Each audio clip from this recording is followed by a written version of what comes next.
আসসালামু আলাইকুম। আমার কৃষক বন্ধুরা যে যেখান থেকে আমার ভিডিও দেখতেছেন তাদের আন্তরিক ভালোবাসা ও শুভেচ্ছা। আমার কৃষক বন্ধুরা তাদের পাট চাষ করে তাদের জন্য দারুণ সুখবর।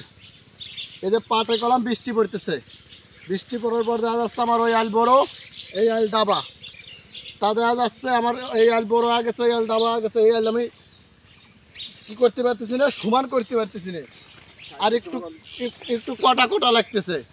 তাই এটার জন্য আমি ইউরিয়া সার নিয়ে আসি, ইউরিয়া সার নিয়ে আসি দেন যেখানে যেখানে একটু একটু ডাউন সেই জায়গায় আমি ব্যবহার করবো। দেখাই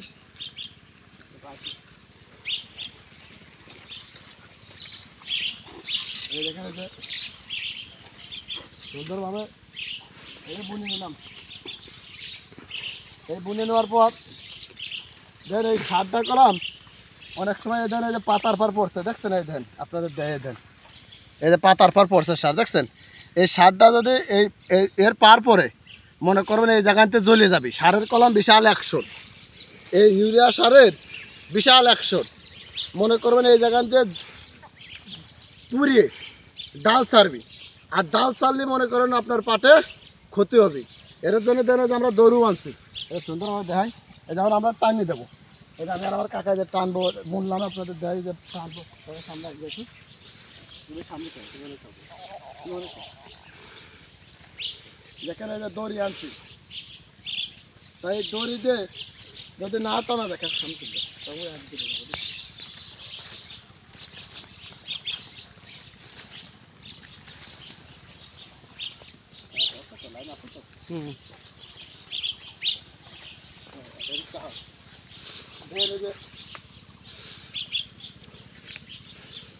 এভাবে টানিয়ে দিলাম। আর এক নম্বর পাটের ভিতর দেন পাটটাও যে মাজার সমান, এ তার পাটের ভিতর তো সার তো উপরে বেশি থাকে, তা উপরে থাকলে কলম ক্ষতি আপনারা সবাই জানেন। এই সারের কলম বিশাল অ্যাকশন ইউরিয়া সারের। মনে করবেন এই পাটের এই মাঝে যদি পরে জ্বলিয়ে যাবেন, জ্বলিয়ে যা পাটটা নষ্ট হয়ে যাবেন। তা আমার তো ক্ষতির দরকার না ভাই, আমি যদি ভালো চা যদি ক্ষতির লক্ষণ করে ফেলাই তাহলে তো লস। ভালো চাচ্ছি বলে ভাই আমি যে দেন আমরা নিয়ে আসছি, যদি আপনি এই দড়ি না আনতে পারেন সুন্দর করে এই দড়ির পিছনে একখান বাঁশ বাঁধবেন, পাতলা মানে শুকনো বাঁশ, ওই সার বনে একটা টানতে টানতে চলে যাবেন, তাও আপনার উপকার হবে। আর আমার কৃষক বন্ধুরা যে যেখান থেকে আমার এই ভিডিও দেখতেছেন তাদের আন্তরিক ভালোবাসা, আর আমার পরে ভিডিও দেখতে সব পৌঁছবেন। আসসালামু আলাইকুম।